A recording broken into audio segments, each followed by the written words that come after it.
ان کی گفتگو سے ایسا محسوس نہیں ہوا، انہوں نے ایک ڈسکنیکٹ کا اظہار کیا۔ بہرحال یہ تو پتہ چلا کہ مراد سعید صاحب خیریت سے ہیں، یہ بھی پتہ چلا کہ وہ اگری نہیں کر رہے اس پالیسی سے جو اس وقت لیڈرشپ بنا رہی ہے۔ تو سوال یہ کہ پھر لیڈرشپ کی جو اس وقت کی خاموشی ہے یا پالیسی ہے جو بھی ہے، اس سے مطمئن ہے کون؟ نہ عمران خان اس سے مطمئن ہے، نہ فیملی اس سے مطمئن ہے، نہ ان کے کارکن اس سے مطمئن ہیں، نہ گراؤنڈ کے کارکن مطمئن ہیں، نہ سوشل میڈیا ایکٹیوسٹ مطمئن ہیں، اور نہ ہی آپ کو کوئی ایسا نظر آتا ہے کہ کوئی انڈیپینڈنٹ صحافی بڑی تعریف کرتے نظر آ رہے ہو کہ جی بہت اچھی کوئی اسٹریٹجی چل رہے ہیں۔ تو یہ سمجھ نہیں آتا کہ آخر کون ان سے اس وقت مطمئن ہے، لیکن اس کے باوجود بھی وہ خود سے بڑے مطمئن ہیں اور بڑے کاملی جو ہے وہ چیزوں کو لے کر کے چل رہے ہیں۔ اب بہرحال جو عمران خان صاحب کی بہنوں کی طرف سے بارہا اپیل کی گئی ہے اور اس کے اوپر بار بار انہوں نے میڈیا پہ بھی بات کی ہے، اس کے بعد یہ ضرور طے ہوا ہے کہ ایٹ لیسٹ اب چونکہ منگل ہے اور منگل کے روز بہنوں سے ملاقات کا دن ہوتا ہے، بہنیں آئیں گی، وہ تو ہمیشہ ہی آتی ہیں، بیٹھتی بھی ہیں، تو انہوں نے خاص اپیل کی کہ جی اس منگل کو آپ بھی تشریف لے آئیں۔ تو اس دفعہ سہیل آفریدی صاحب جو ہیں وہ اپنی کیبنٹ کے ہمراہ، پارلیمنٹیرینز کے ہمراہ اڈیالہ کے باہر پہنچیں گے۔ دوسری طرف شوکت بسرا، نعیم حیدر پنجوتا اور پنجاب کے دیگر جو لوگ ہیں، جو ابھی نئی انہوں نے کمیٹی بنائی ہے، اس کے تحت انہوں نے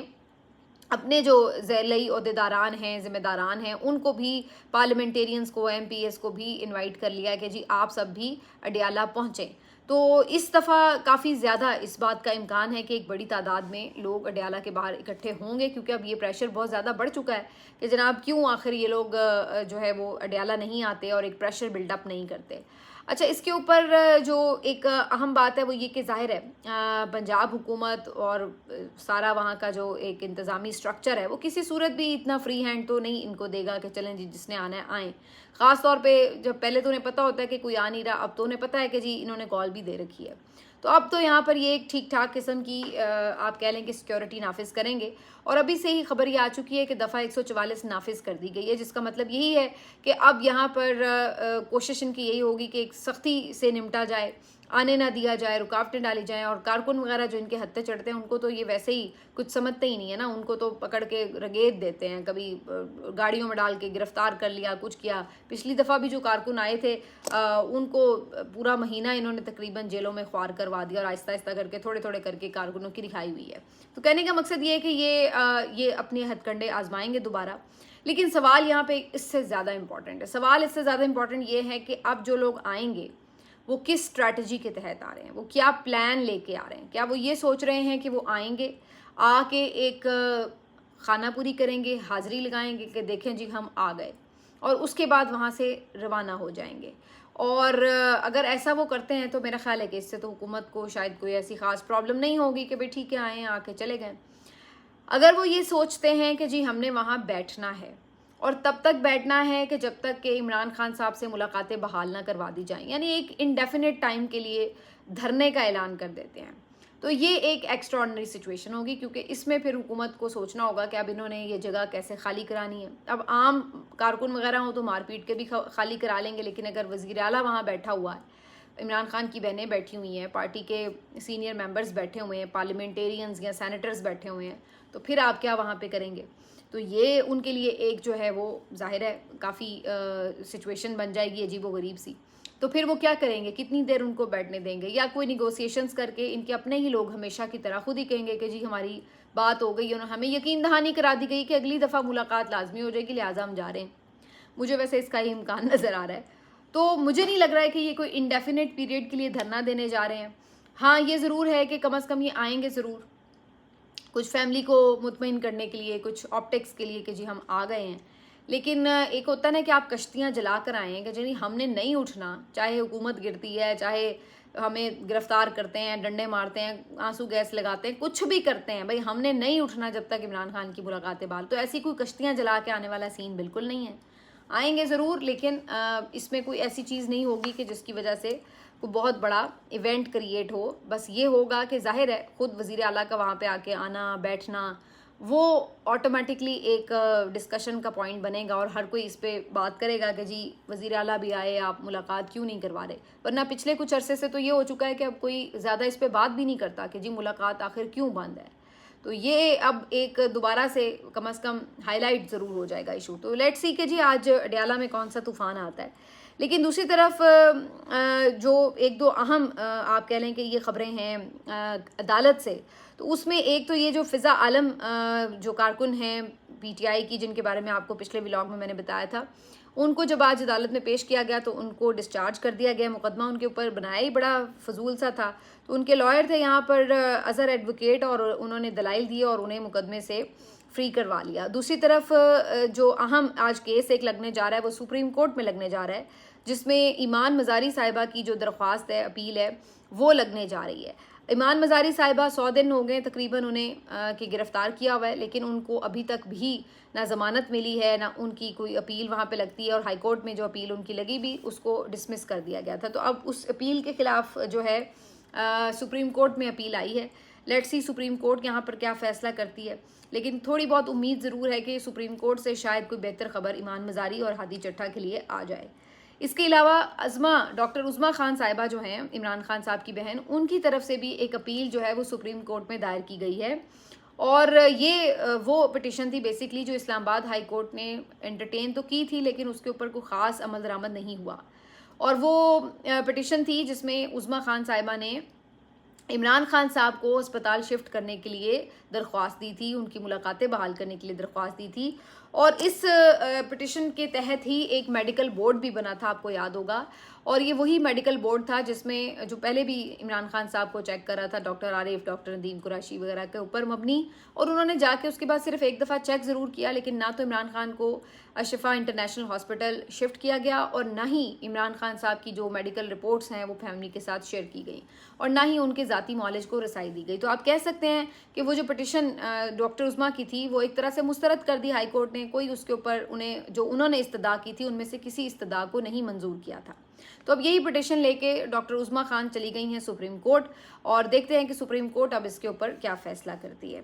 جبکہ ایک آج کی اہم خبر اس حوالے سے بھی تھی کہ جو صنم جاوید صاحبہ ہیں ان کے بارے میں کل بلکہ میں نے آپ کو ایک خبر دی تھی کہ ان کی طبیعت بہت خراب ہوئی، اور اس کے بعد انہیں جناح ہاسپٹل شفٹ کیا گیا، اور وہاں پر ان کی فیملی سے ان کی کوئی ملاقات نہیں ہونے دی جا رہی تھی، اور انہیں کوئی اس بارے میں علم نہیں تھا کہ ان کو آخر کیا پرابلم ہوئی ہے، کس قسم کا ان کا علاج ہو رہا ہے. ان کی فیملی کے کسی ممبر سے ان کی ملاقات نہیں ہونے دی گئی. سیکیورٹی وہاں پہ بہت ٹائٹ تھی اور کسی کو ملنے نہیں دیا. اس کے بعد ان کے لائر یہاں پر پہنچے ہیں، اور انہوں نے آ کے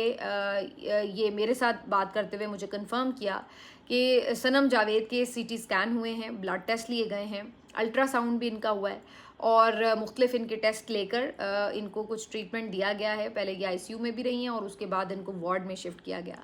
انہوں نے یہ بھی بتایا کہ جب ان کو شفٹ کیا جا رہا تھا تو اس دوران چلتے چلتے بڑی مشکل سے انہوں نے صرف 1-2 لمحے صنم جاوید سے بات کرنے کی کوشش کی. تو اس دوران انہوں نے یہ دیکھا کہ صنم جاوید کی حالت کافی خراب تھی، اور وہ کہہ رہے تھے کہ وہ بالکل پیل نظر آ رہی تھی، بالکل یلو ان کی رنگت ہو رہی تھی، اور وہ تکلیف میں واضح طور پر نظر آ رہی تھی. انہیں چلنے میں بہت دقت تھی، ان سے چلا نہیں جا رہا تھا، اور وہ بہت مشکل سے چل رہی تھیں، اور ان کی آواز میں بھی کافی نقاہت تھی. اور انہوں نے جب کہا کہ میں نے ان کا حال پوچھا تو انہوں نے بس اتنا کہا کہ میں ٹھیک بالکل محسوس نہیں کر رہی، اور میں بالکل بھی اسٹیبل نہیں ہوں، مجھے کافی تکلیف ہے، اور انہوں نے میرے ٹیسٹ لیے لیکن مجھے ابھی کچھ پتہ نہیں ہے کہ کیا انہوں نے جو ہے وہ ٹریٹ کیا ہے. اس کے علاوہ صنم جاوید کی جو آنکھ کا ایشو تھا وہ بھی ابھی تک ان کے ساتھ چل رہا ہے. تو یہ وہ چیزیں تھیں جو ان کے لائر نے بس چلتے چلتے 2-3 لمحوں میں ان کے ساتھ ڈسکس کر کے اور وہ مجھ تک پہنچائیں. تو صنم جاوید صاحبہ جو ہیں ان کی حالت سے متعلق یہ پتہ چل رہا ہے کہ ان کو کافی زیادہ پرابلم ہے، اور اب جیل انتظامیہ کی طرف سے یہ دباؤ ڈالا جا رہا تھا کہ انہیں واپس جیل شفٹ کیا جائے، جبکہ ڈاکٹرز یہ سمجھتے تھے کہ ابھی ان کی حالت ایسی نہیں ہے کہ انہیں واپس جیل بھیجا جائے.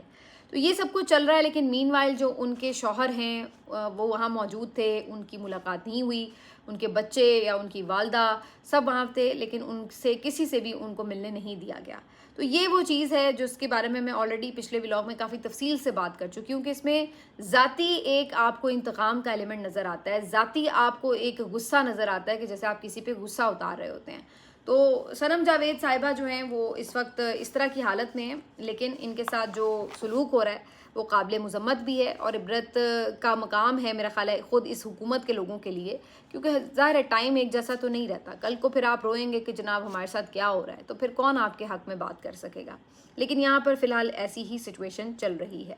اچھا جی، دوسرا ان کے لیے پرابلمز کیا ہیں جی حکومت کے لیے. خبر یہ ہے کہ 28ویں ترمیم کے حوالے سے کام گرم ہے، اور اس کے لیے جو اس وقت سچویشن ہے اس میں یہ پتہ چل رہا ہے کہ جناب جو ملاقاتیں ہیں وہ شروع ہو چکی ہیں، اور یہ ملاقاتیں عام طور پر اسی وقت شروع ہوتی ہیں جب کوئی ترمیم آتی ہے یا کوئی مشکل درپیش ہوتی ہے۔ تو شہباز شریف صاحب کی اچانک سے صدر زرداری سے ایک ملاقات ہوئی جو کہ پلانڈ نہیں تھی۔ بہرحال ان کی اس ملاقات کے حوالے سے بہت سے لوگ یہ کہہ رہے ہیں کہ کیا صدر زرداری استعفیٰ دے رہے ہیں یا انہیں استعفے کے لیے کنونس کر رہے ہیں، یا شہباز شریف صاحب خود یہ سمجھتے ہیں کہ جو سارا بحران ہے اس سے کیسے نکلا جائے تو وہ مشاورت کے لیے آئے ہیں۔ لیکن میرا اندازہ یہ ہے کہ اس ملاقات میں چونکہ محسن نقوی بھی موجود تھے اور دیگر بھی کچھ لوگ موجود تھے، تو عین ممکن ہے کہ جو 28ویں ترمیم ہے اس کے حوالے سے بہت سے نکات کے اوپر کچھ نہ کچھ گفتگو ہوئی ہے، اور 28ویں ترمیم پہ اب کام تیزی سے جاری ہے۔ کوشش یہ ہے ان کی کہ عید کے فوراً بعد یہ ترمیم منظور ہو جائے اور اس کے بعد ہی بجٹ آئے۔ تو جو اب آپ کہہ سکتے ہیں کہ عید کے بعد کا جو ایک ہفتہ ہے وہ کافی اس حوالے سے امپورٹنٹ ثابت ہو سکتا ہے، اور یہ بیچ میں 10-12 دن ایسے ہیں کہ جہاں پر پوری آپ ملاقاتیں وغیرہ آنا جانا اور یہ سب دیکھیں گے، لیکن عین آپ کو جب ترمیم تیار ہو جائے گی تو پھر ایک شخصیت نظر آئیں گی، اور اس شخصیت کا نام ہوگا فیصل واوڈہ، کیونکہ ہر ترمیم کے اوپر آخر میں وہی آتے ہیں اور پھر آنن فانن آپ دیکھتے ہیں کہ ترمیم بھی ہو رہی ہوتی ہے۔ تو بہرحال ابھی تک کی خبر یہی ہے کہ زرداری صاحب کی جو ڈیمانڈز ہیں، چاہے وہ 28ویں ترمیم کے حوالے سے ہو، بلاول کے حوالے سے کوئی ہو، وہ کہیں پہ کوئی انٹرٹین نہیں کی جا رہی، اور فی الحال ان کے اوپر دباؤ ہے کہ بھائی نیب کیسز کھل رہے ہیں اور یہ چیزیں ہو رہی ہیں آپ کے خلاف، تو اب آپ دیکھ لیں آپ نے آرام سے ساتھ دینا ہے یا پھر کھڑے ہونا ہے سیدھا۔ تو کھڑے ہونے کا تو اب کوئی اس وقت چانس نظر نہیں آ رہا۔ بہرحال وہ میرا خیال ہے کہ کوشش کریں گے کہ تعاون ہی کر لیں، تاکہ کم از کم بلاول وزیر اعظم بنے نہ بنے ان کی صدارت تو تھوڑی بہت بچ جائے، ورنہ اس وقت تو اس کو بھی خطرات لاحق ہیں۔ لیکن حکومت کی پرفارمنس ایسی ہے کہ یہ اپنے لیے خود ہی کافی ہے۔ اب یہ جو انہوں نے پیٹرولیم مصنوعات کی قیمتیں بڑھائی ہیں اس پہ ایک شدید رد عمل آ رہا ہے، مہنگائی کا ایک طوفان آیا ہے جس کی وجہ سے ہر کوئی اس چیز کے اوپر بہت تنقید بھی کر رہا ہے۔ اب اس کا جواب یہ جس طرح دیتے ہیں وہ اور بونگیاں مارتے ہیں، اور اس کی وجہ سے اور تنقید ہوتی ہے۔ مختلف وزراء سے آپ نے سنا جو کہہ رہے تھے کہ جی عوام چونکہ ٹیکس نہیں دیتی تو ہم نے بھی ملک چلانا ہے، ہم اپنا ریونیو کیسے پورا کریں، لہٰذا ہم پیٹرول نہ بڑھائیں تو کیا کریں، تو وہ اس طرح کی بونگیاں مار رہے ہیں۔ آج شیلا رضا نے بڑی اچھی بات کی، انہوں نے کہا بھائی پھر آپ FBR بند کر لیں، اگر آپ سے ٹیکس اکٹھا نہیں ہوتا اور آپ نے ٹیکس پیٹرول بڑھا کے بجلی کی قیمت بڑھا کے ہی پورا کرنا ہے تو پھر FBR کی کیا ضرورت ہے، پھر اس کو بند کر دیں۔ تو یہ بالکل صحیح بات ہے کہ آپ اپنی ناکامی اور کوتاہی کا ملبہ جو ہے وہ عوام اور غریب عوام تک پہنچا رہے ہیں اور ان تک ڈال رہے ہیں۔ اور اوپر سے آج جو وزیر پیٹرولیم کی ایک سٹیٹمنٹ تھی وہ بڑی خوفناک تھی۔ وزیر پیٹرولیم علی پرویز ملک صاحب کہتے ہیں کہ جناب اگر ہم نے یہ پیٹرولیم لیوی والا جو معاملہ ہے اس کو نہیں پورا کیا، جو کہ ہمارا کمٹمنٹ تھی ہماری IMF کے ساتھ، تو پھر IMF کے پروگرام کو خطرات لاحق ہو سکتے ہیں۔ اور پھر وہ فرماتے ہیں کہ اگر IMF کا پروگرام خطرے میں پڑا تو ہم ڈیفالٹ کی طرف جا سکتے ہیں، ملک ایک دفعہ پھر 2022 کی سچویشن میں ہوگا اور ڈیفالٹ کی طرف ہم چلے جائیں گے۔ اب یہ جو ان کا سٹیٹمنٹ ہے یہ اپنے آپ میں ایک اعتراف ہے اس بات کا کہ پچھلے 4 سال سے یہ حکومت کچھ نہیں کر سکی۔ جتنے یہ ڈھول بجا رہے تھے کہ ہم مستحکم ہو گئے، یوں چلا گیا گراف، یوں چلا گیا گراف، وہ سب کے سب جھوٹ کا پلندہ تھے اور عوام کو بیوقوف بنانے کی کوشش۔ کیونکہ اگر آپ یہ 4 سال بعد بھی کہہ رہے ہیں کہ اگر آج بھی ہم نے IMF کی ڈیمانڈ نہ مانی اور اگر آج بھی ہم IMF کے پروگرام سے نکل گئے یا خدا نخواستہ پروگرام ان کا کچھ ڈسٹرب ہو گیا تو ہم ڈیفالٹ ہو جائیں گے، تو اس کا مطلب ہے آپ یہ کہہ رہے ہیں کہ آپ 4 سال سے صرف جھک مار رہے تھے، آپ کچھ نہیں کر سکے۔ کیونکہ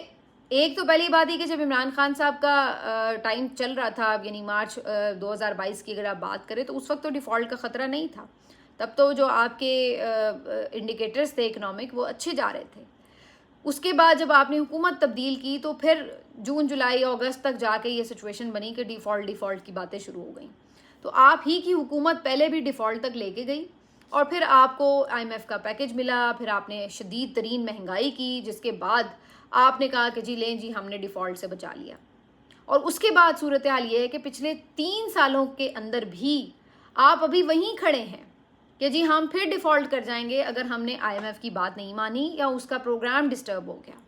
تو بھائی پھر آپ کی کون سی تجربہ کاری ہے، یا آپ جو ڈھول بجا کے آئے تھے کہ جی پچھلی حکومت سے ٹھیک سے معیشت نہیں چل رہی، تو آپ نے پھر آ کے کیا کیا پچھلے 4 سال میں؟ آپ بھی تو وہیں کھڑے ہیں پھر،